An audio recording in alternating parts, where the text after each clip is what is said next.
चूल्हा गरीब का हो या फिर देश के लोअर मिडिल क्लास या मिडिल क्लास का, पेट की आग बुझाने वाली रोजी रोटी पर आए संकट से नागरिकों को बचाने वाली दस्तक अब देनी जरूरी इसलिए है क्योंकि देश में जब कोरोना महामारी से संक्रमित लोगों का कुल आंकड़ा 2,81,00,000 पहुंचा है तो बेरोजगारी वाले संक्रमण की महामारी से 1 करोड़ लोगों की नौकरी जाने का संकट कोरोना की दूसरी लहर में सामने आ रहा है।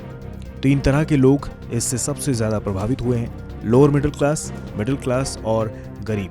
इन तीनों वर्ग की कहानी के साथ भारत को बेरोजगारी की दूसरी लहर से बचाना जरूरी हो जाता है। जिस वक्त देश में कहा जा रहा है कि कोरोना की दूसरी लहर चरम सीमा पर पहुंचकर उतर रही है, तब भोपाल की सड़क पर एक साइकिल पर रंग बिरंगे मास्क टांगकर बेचने के लिए खड़ा 12वीं का छात्र सनी इस बात की हकीकत है कि रोजगार नौकरी छिनने से बेरोजगारी की दूसरी लहर पीक पर आ चुकी है। तो आपके मन में सवाल होगा कि आखिर 12वीं के बच्चे की जिंदगी का पहिया बेरोजगारी से कैसे जुड़ गया। जवाब है सनी के पिता भूपेंद्र। एक निम्न मध्य वर्ग के भूपेंद्र जो अब बेटे के साथ साइकिल पर मास्क टांगकर बेचने लगे हैं, वो खुद एक रेस्टोरेंट में काम करते रहे। लॉकडाउन में नौकरी चली गई।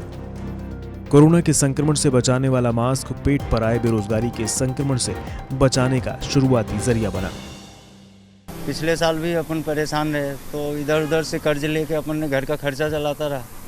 अब इसके बाद इस साल तो कोई देने को, पिछले साल का अपन दे ही नहीं पाए तो इस साल कोई देने को तैयार ही नहीं।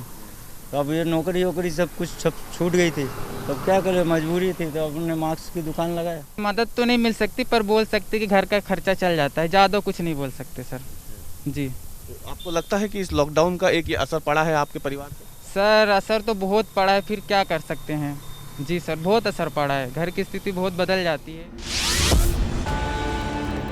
स्थितियां इतनी बदली हैं कि centre for monitoring Indian economy की रिपोर्ट के मुताबिक 30 मई को खत्म हुए हफ्ते में देश में शहरी क्षेत्र में बेरोजगारी दर 17.88% तक पहुंच गई, जबकि देश में बेरोजगार लोगों की दर 12% के करीब आ चुकी है।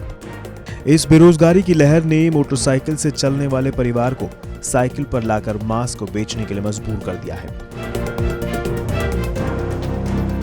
कमा लेते आप एक दिन? सर कम से कम जिस दिन कभी कभी 300 कभी 400, बस इससे ज़्यादा कुछ नहीं हो पाता। कोरोना कर्फ्यू एक तरीके से संक्रमण को खत्म करने में तो कारगर रहा है, लेकिन लोगों की निजी जिंदगी पर भी इस कोरोना कर्फ्यू का जबरदस्त असर पड़ा है और सनी उन्हीं में से एक है। भोपाल से अब देश की राजधानी दिल्ली में दस्तक देती रिपोर्ट देखिए। संवाददाता आशुतोष मिश्रा राजधानी के उस इलाकों में घूम रहे हैं जहां से देश में सबसे ज्यादा बेरोजगारी की भीड़ निकलने की आशंका है। ये इंडस्ट्री होटल गेस्ट हाउस वाली है।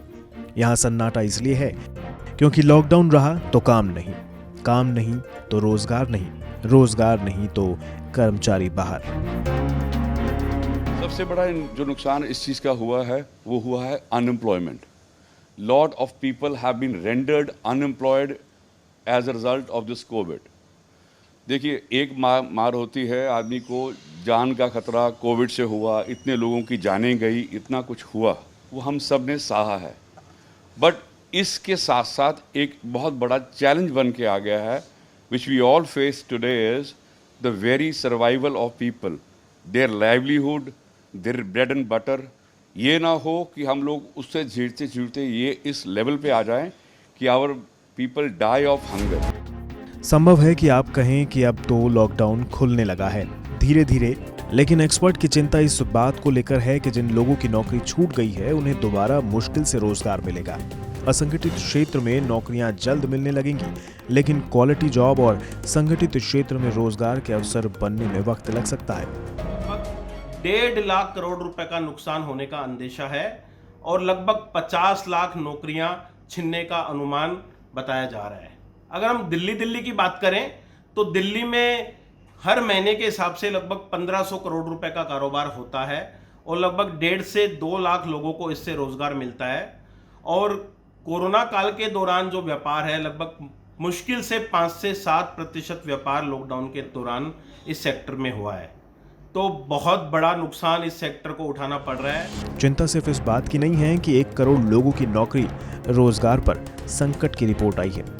चिंता की बात यह भी है कि CMIE के सर्वे में केवल 3% परिवारों ने अपनी आय बढ़ने की बात कही है। जबकि 55% ने कहा है कि उनकी आमदनी गिरी है। बाकी 42% ने कहा कि उनकी आय में कोई बदलाव नहीं आया है। इससे अगर महंगाई के लिहाज से आंका जाए तो दावा है कि 97% परिवारों की कमाई घट गई है। जो समर्थ हैं उनकी आमदनी घटी है तो चपेट में गरीब भी आते हैं, जैसे ये तस्वीरें गवाह हैं। ये ग्रामीण अपने घर से 500 किलोमीटर दूर काम करने गए।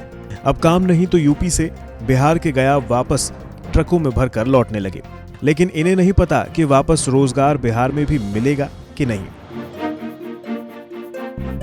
पर जाएंगे तो घर पर खाने का सोचने पड़ेगा, क्या चीज खाएंगे, कैसे लाएंगे।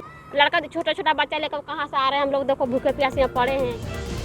अब जब एक तरफ आम आदमी की महंगाई के कारण और रोजगार पर संकट के कारण आमदनी में गिरावट होगी, तो लॉकडाउन खुलने के बावजूद तुरंत बेरोजगारी वाली लहर से आई आपदा में राहत पहुंचाना मुश्किल होगा, क्योंकि आम आदमी खरीदारी कम करेगा तो बाजार खुलने के बावजूद रोजगार पैदा नहीं होगा।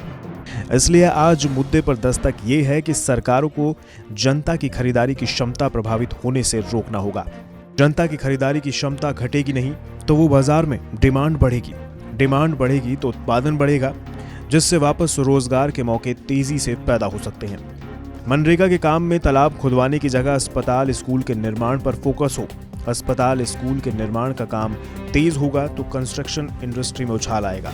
सरकारी विभागों में खरीदारी छोटे और मझोले उद्योग से की जाए ताकि उन्हें मजबूती मिले। सरकार को ध्यान देना जरूरी है, क्योंकि कोरोना से बच भी गए तो बेरोजगारी का वायरस जीने नहीं देगा।